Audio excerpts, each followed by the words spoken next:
já aproveitando um pouco mais desses contatos aí, outro jogador que...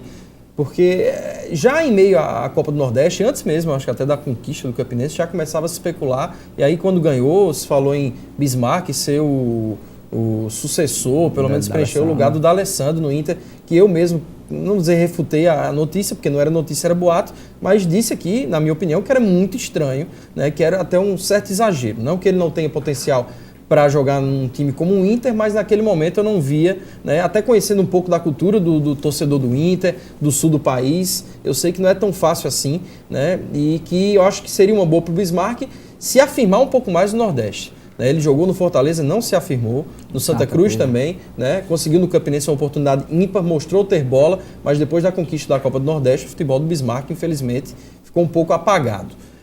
Você sabe como é que se deu a negociação dele? A gente noticiou aqui também que ele estaria indo para fora do Brasil. Ele chegou aí, né? Eu converso com ele diariamente também. É um atleta que tem 23 anos só, né? E às vezes a pessoa acham que pelo momento dele não ter passado, eu acho que não vai vingar em time grande. A qualidade do Bismarck é acima da média, né? Mostrou na Copa do Nordeste uma competição de alto nível, mostrou na Copa do Brasil. Então, há algumas coisas na vida, na carreira de atleta, que às vezes você tem que focar. E às vezes eu acho pela criação, pela infância, eu acho que talvez ele não conseguiu ainda. Certa dificuldade para isso. Então, eu acho que isso, na educação dele, eu acho que ele não conseguiu focar ainda o objetivo dele ainda, né? Mas é um cara que tem uma qualidade imensa. Ele chegou aí para a Turquia, ele passou na faixa de mais ou menos uns 25 dias a um mês lá, só que tudo que prometeram para ele não cumpriram, ele acabou voltando, almocei com ele em Natal semana passada. Então, já falaram que ele estava no Guarani de Sobral, já falaram que ele ia para o Nacional. Então, é uma coisa do Amazonas, desculpa. Então, ele está esperando alguma coisa concreta. Não tem nada certo ainda. E eu creio que dentro dessa semana eu estou vendo algumas coisas. O mesmo empresário que conseguiu colocar o meu irmão na Arábia também está tentando mexer alguma coisa para ele, mas até ontem, que eu conversei com o Bismarck, ele estava aguardando alguma coisa ainda mais concreta, mas apareceu muitos clubes atrás dele, mas nenhum que chegasse a poder convencer ele a poder ir. Então, ele está aguardando, já que ele não deu certo essa passagem dele agora no futebol da Turquia, ele vai aguardar mais um pouco.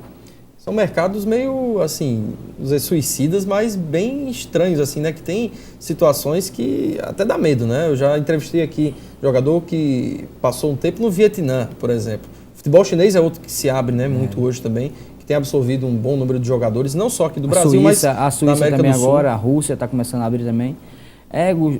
Gustavo, o problema maior é o seguinte, porque o jogador brasileiro está acostumado aqui acabar um jogo, sair para o barzinho, um pagode, então sabe, poder jantar em um restaurante brasileiro, comer aquelas comidas típicas, só que lá você tem que ter um sacrifício, você vai ganhar bem, né? Você vai sumir do mercado, você vai sumir da mídia, você vai sumir, mas só que você vai conseguir, vai ter uma cultura nova, mas adaptar normalmente, porque a linguagem da bola é uma só, claro que não é a mesma coisa, mas você indo com a sua família, aquele jogador que é família, que gosta, vai passar dificuldade, vai. Mas a alimentação lá em todos os países desses tem supermercado, tem restaurante brasileiro.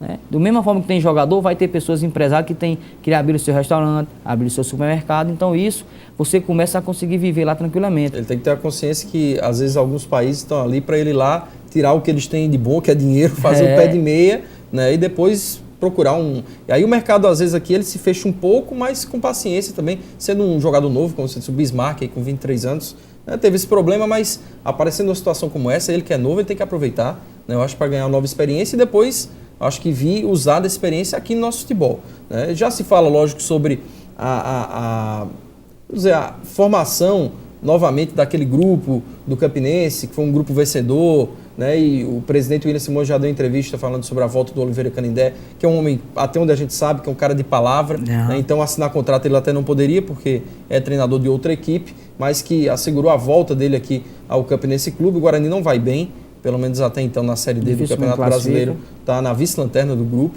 né? Mas independente disso, o Oliveira deixou apalavrado. E aí, lógico, começa a criar a expectativa sobre esse ou aquele jogador que passou aqui, que envolveu a torcida e tudo mais. Vai ser um desafio tanto, eu acho, até para o Kleber Romero, né, que é o gerente de futebol do Campinense, conseguir, né, juntar todo esse povo todo aqui de novo. Mas é um desafio aí que cabe ao Campinense, que quem está no meio está sujeito a isso.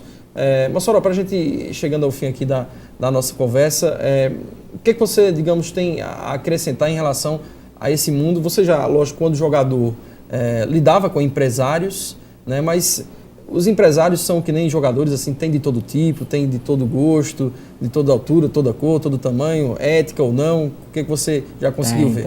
A gente conseguiu perceber, quando eu tive essa transição de jogador para poder ser diretor, a gente já vê uma mudança 100% em cima. E quando você passa para esse lado de negociação de interesse de clube em relação ao jogador, você vê que o negócio passa a deixar de ser qualidade e sim negócio. Então a gente vê muitos jogadores aí, hoje em dia eu recebo ligações aqui, diariamente umas 100 ligações aí por dia de jogadores que jogaram Série B, Série A, que estão desempregados, querendo clube. E você vê jogadores aí que não tem qualidade, você vai assistir um jogo aí, você vê, nossa, né, não viu nenhum jogador de qualidade, por que está parado? Mas é tudo interesse. Então hoje em dia é o cara que tem mais liberdade, é o cara que tem amizade dentro do clube. Então você começou eu comecei a perceber que futebol não é mais paixão, né? Para o torcedor é paixão, mas para quem vive essa extracampo, começa a ser jogo de interesse. Então a gente perde um gostinho de ver que, pô, tudo que eu vivi, eu passava a semana trabalhando para poder vencer um jogo, e a gente sabe que por trás há outras situações que possam impedir de você ir para um clube maior, né? Para um clube melhor, porque tem um jogador que tem um empresário mais forte, que é amigo do treinador, que é amigo do diretor, então você já perde espaço. Então há um certo jogo de cintura.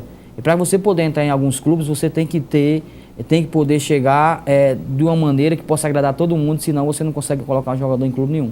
Pois é, a gente conversava hoje à tarde aqui nos bastidores sobre, digamos, um novo cenário que se cria do futebol, em que alguns clubes, pelo menos os clubes de maior estrutura, né, de mais, principalmente na Europa, acho que mais prestígio financeiro mesmo, tem ali a diretoria formada, tem, digamos, a figura do gerente de futebol que existe, tem o preparador de goleiros, o preparador físico, já tem a base, e aí chega só o treinador e o auxiliar, e às vezes só chega o treinador. O auxiliar já é aquele ali que vai ficar ali sempre, como no Santos hoje temos um auxiliar que virou interino ou técnico, no São Paulo também, né, já acontece muito esse tipo de situação.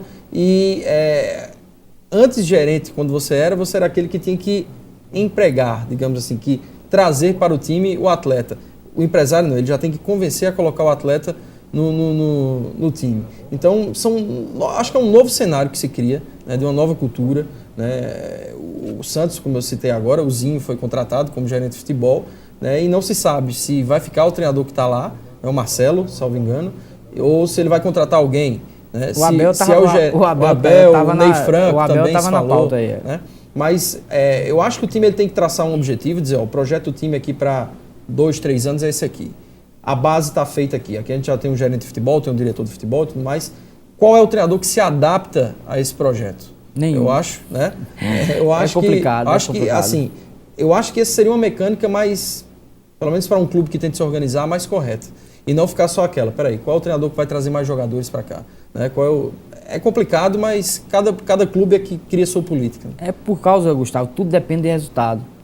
O futebol hoje em dia... O 13 é um exemplo para você? Demais, demais. O 13, todos nós sabíamos aí que era um time que foi questionado o estadual todinho, né, por não ter acertado no treinador, por não acertado no elenco. E o Vica chegou, conseguiu arrumar o time, né, colocou um esquema simples que o time conquistou um resultado que ninguém esperava, sem ter feito um investimento tão alto em relação ao elenco. E quando todos esperavam a evolução da equipe, umas contratações, aí Vica pegou o que ele tinha de mais sagrado, que ele construiu, ele desmanchou para construir tudo de novo. Então ele cometeu o mesmo erro que os outros treinadores cometeram. Né? Aí tem uma certa semelhança, que eu citei aqui, não sei se você concorda, com o Campinense da Série B de 2009? 100%, porque o time que conquistou tudo, conquistou o Paraibano, conquistou o acesso à Série B, em seguida não há um interesse, porque o pessoal gosta de novidade. Porque você tira aí, o maior exemplo é Pantera, o maior exemplo é Beto. Quando você passa 2 anos no clube aqui na Paraíba, aí um jogo que você vai mal, não serve mais, né? Tem que trazer outro. Então o pessoal prefere apostar em novidade de uma pessoa que você não conhece, de você ouvir falar, de que apostar numa pessoa que você já conhece, que já deu retorno. Então acho que o principal problema, não só do time da Paraíba, mas dos outros lugares também é por causa disso, porque não tem um cara que bata no peito e diz assim, não, meu time tem que ser assim, mas depende muito do resultado, o torcedor não aceita. O torcedor aí aplaudiu o Vica aqui no estadual pela conquista da Copa do Nordeste, tudo, pelo o vice-campeonato, mas não engoliu esse resultado, porque o time não engrenou.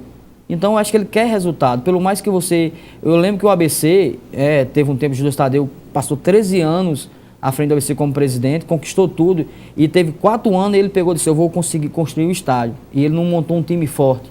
E o time caiu da B para C e não conseguia subir. Então a torcida, o pessoal, chegou o momento de Júlio Tadeu ser proibido de entrar no Frasqueirão, um estádio que ele construiu.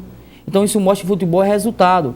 Não tem como você tenta conciliar o útil ao agradável, se você for fazer, primeiro eu vou construir para depois montar um time forte. Não, você tem que conciliar porque torcedor mexe com paixão, não aceita resultado negativo. Infelizmente, né? Porque tudo que a gente falou aqui gira em torno muito, principalmente aqui na Paraíba, times que ainda são frágeis, eu acho que na sua estrutura de diretoria, de quem faz futebol, se regrar só pelo que vem das arquibancadas. Né? A gente vê outros clubes, como você disse aí, o ABC, mas o Santos investe só em time, mas na hora de mandar um jogo grande tem que correr para São Paulo. Quer dizer, não se preocupe em ter o estádio. O Flamengo, toda a história foi assim. O Corinthians só tem estádio hoje, a gente sabe por quê. Né? Então, é complicado. Né? Eu acho que a soma desses fatores aí, né, fazem com que o futebol seja tudo isso aí. Né? Uma soma de paixão, valores, pois é. Interesse financeiro. Mossoró, obrigado aí, boa sorte. Eu agradeço, né, pelo mais uma vez o convite, Gustavo. E na hora que você precisar, nós estamos à disposição para poder bater um papo mais agradável, como foi esse de hoje. Tá ok, então, Marquinhos Mossoró.